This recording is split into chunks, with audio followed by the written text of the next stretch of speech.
Okay, so die co-main event is dan nou Brian Ortega teen Diego Lopez. T-City, baby. Jou favorite.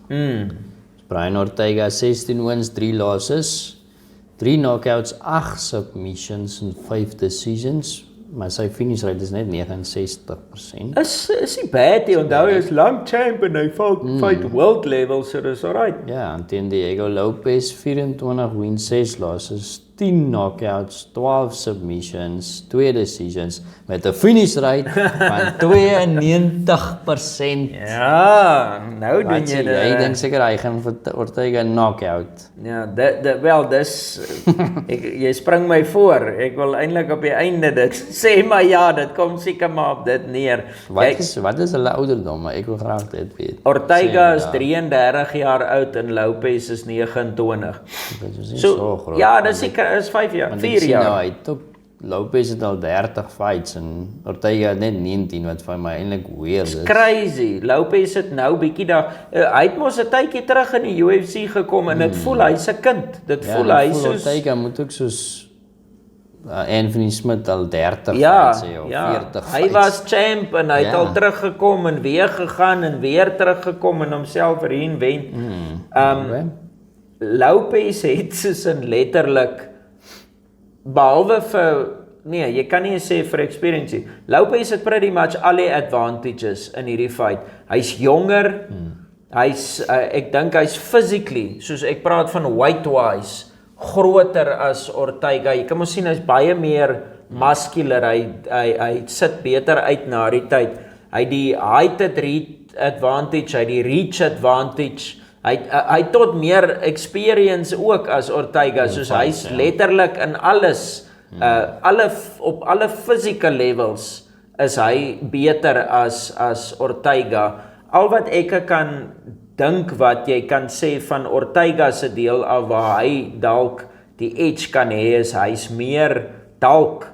Ek het nog nie te veel vir Lopez in die moeilikheid gesien nie, maar Ortega is baie gritty.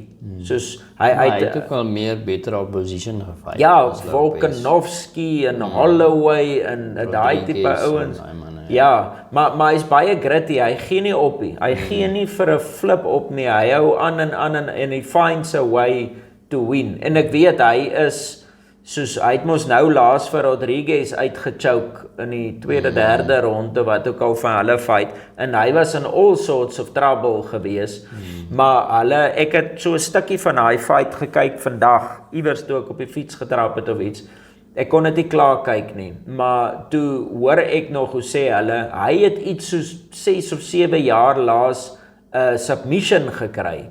En die rede hoekom is toe almal agterkom hoe freaking goed hy op die grond is, dan bly almal net weg van dit af. Jy hou daai fight op die grond en as jy hom op 'n manier kry dat hy val, jy gaan nie agterna nie, jy back off, jy sê flip dit, staan op. En dit is hoekom sy boxing so goed geraak het, want hy moes geleer het om te strike, want die mense het vir hom soos die pleik vir my om op die grond te kom. So, hy is freaking goed op die grond, maar Lopez is ook vryk goed op die grond. Daai man is 'n Brazilian Jiu-Jitsu coach. Hy is nie net 'n black belt nie, hy's 'n coach en hy train ander MMA fighters. Hy ander manne om uit te chow, ja, jy weet. Yes, en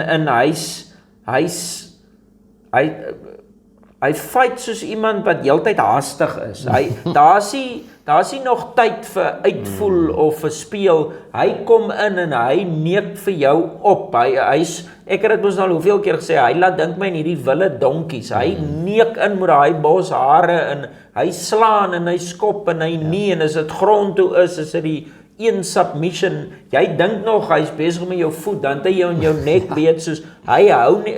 Dit voel vir my as jy teen hom fight. Dit is asof iemand 'n flippin wille panther of 'n jaguar vat of sommer 2 en net op jou gooi. There you go. Yes, dan moet jy net keer vir jou lewe want daai ding hou nie op voordat die ref hom afhaal nie. So, maar dis wat ek ook dink gaan gebeur. Hy gaan 'n bietjie te vinnig vir Ortega wees. Hy gaan hom net iewers, of dis wat ek voel, hy gaan hom iewers vang en dan lig. Hy gaan grond toe en hy gaan hom 'n bietjie ground and pound of hy gaan hom uitchoke. Een van die twee. He's probably gonna catch him dry. as hy nog nie lekker warm is en gesweet is nie, Ja. en die advantage wat hy het bo 'n ou soos Rodriguez of Volkanovski of enige van daai ouens, he's no stranger to the mat himself. So Ortega gaan hom nie nou omkant vang met sy superior grappling nie, want hulle is dalk on par. Ek weet nie wie se beste tussen die twee nie, maar hy gaan nie 'n bam wees op die grond nie. Yes. Ek maak vir Lopez die favorite. Ek sal my geld op hom sit. Ek dink jy sal dieselfde doen. Yep. Odds Nee, weet nie. staan dit nie by jou nie? Niks. God, sorry, ek het die odds geskrywe by my. Hey, ek is die odds man. Look at Maak jy maar me. die Look at odds. me. I've got all the odds. Ortega is die plus 120 dog en Lopez is die minus 142 favorite. So ek stem saam. Dis eintlik nie 'n maas 'n groot favorite nie, to tell you the truth. Ek het gedink hy sal meer wees. En net so vir interessantheid, net so 'n laaste enetjie om uit te gooi, dan gaan ons aan na die main event toe. Ortega het gesê win, lose or draw, na hierdie fight gaan hy op lightweight toe. Ek hoop hy het 'n goeie nutritionist en wat ook al alles, laat hy 'n bietjie kan muscle aansit. Maar dit is gevaarlik.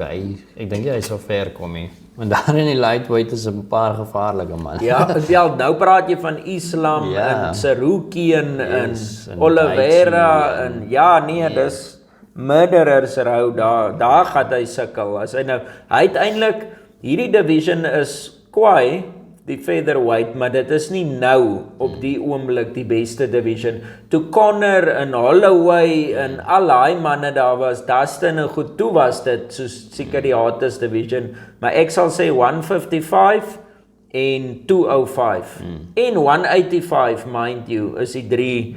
Badrikas en Easy en Strickland, daai manne is, en waar Pereira en Jiri en daai klomp ouens, dis lekker divisions.